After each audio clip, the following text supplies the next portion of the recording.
Qu'est-ce que la section ESABAC?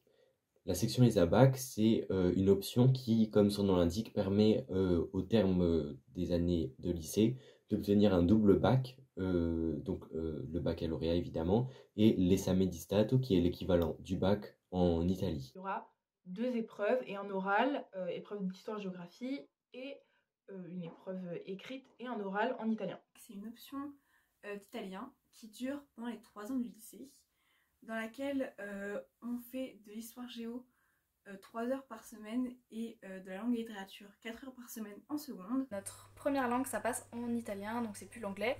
L'anglais, c'est notre seconde langue. Ne vous inquiétez pas, vous aurez pas plus d'heures que les autres. Les heures, elles seront juste remplacées en histoire-géo, mais vous aurez le même nombre d'heures, pas d'heures en plus. J'ai choisi les ABAC parce que déjà pour le coup on m'avait prévenu qu'on serait pas nombreux et je trouvais ça vachement intéressant de faire les cours à un nombre d'élèves plutôt restreint. Ça peut être bizarre dit comme ça, mais parce que je suis forte en anglais.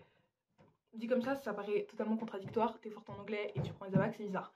Non, un niveau plutôt élevé en anglais et en italien moyen, enfin pas particulièrement bon, pas particulièrement mauvais, mais pas autant que l'anglais.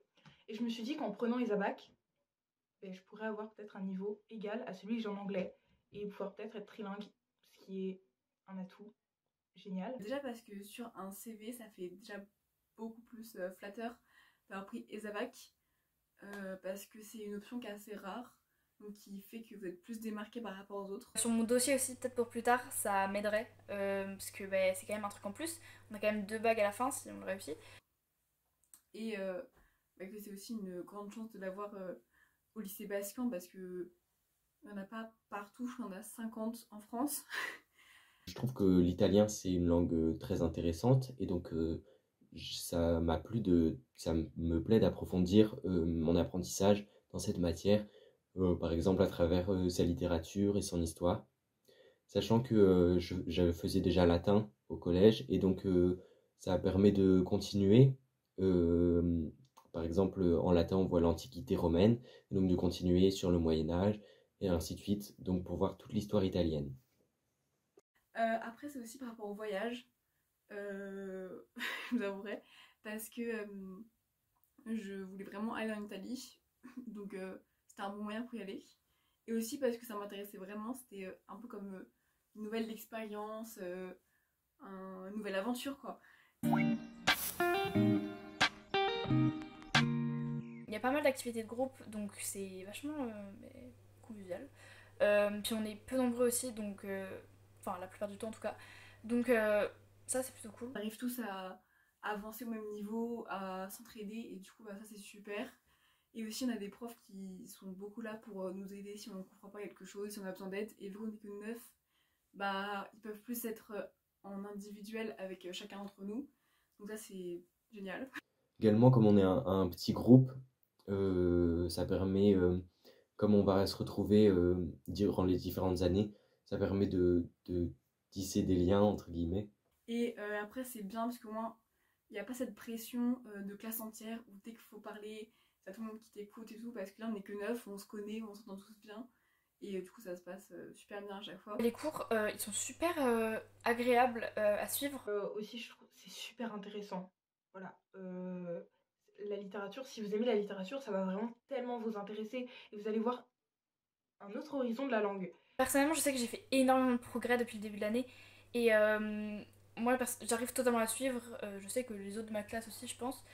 Et les cours en soi sont super intéressants. Au collège, on exploite beaucoup le vocabulaire de base, voilà. Et là, on étudie tellement de sujets. Bon, ils sont pas tous géniaux et ils me plaisent pas tous forcément. Mais déjà, ça peut être différent pour vous. Peut-être que vous, tout va vous plaire. Moi, il n'y a pas tout qui me plaît. Mais en vrai, c'est super intéressant. Je suis peut-être pas super forte en italien, mais ça me plaît quand même beaucoup. Et faut vraiment pas avoir peur parce que j'ai la conviction que de la seconde à la terminale, j'aurais eu quand même une certaine amélioration. Après, évidemment, il faut quand même travailler. Il y a un projet qui est en cours. On part à Milan. On part à Milan cette année, c'est trop génial. Nous avons la chance donc de partir en Italie, à Milan, par correspondance. Donc, les Italiens, les Milanais sont venus chez nous un petit peu avant. C'est un échange, donc ils sont venus chez nous au mois de février et durant une semaine, donc ils ont vu Paris, etc. Et nous, on va aller chez eux au mois de mai, pendant une semaine pareil. Et du coup, bah, on va aller à Milan, ça va être super bien.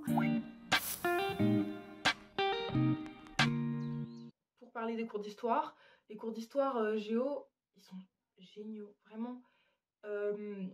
Bizarrement, j'ai l'impression que c'est mes cours d'histoire qui me font plus m'améliorer en italien. Parce que en littérature, on a tendance à pas faire beaucoup de traductions parce qu'on avance, on avance, on avance, on avance beaucoup. Donc on traduit pas beaucoup. En histoire, par contre, on traduit beaucoup et donc ça nous permet d'apprendre de nouveaux mots. Déjà, pour le vocabulaire d'histoire, c'est génial d'avoir autant de mots. Et surtout, du coup, ça m'aide dans les cours de littérature. Donc les cours de littérature m'aident en histoire et les cours d'histoire m'aident en littérature. Donc vice versa. Ouais, je trouve ça super bien. Genre, top.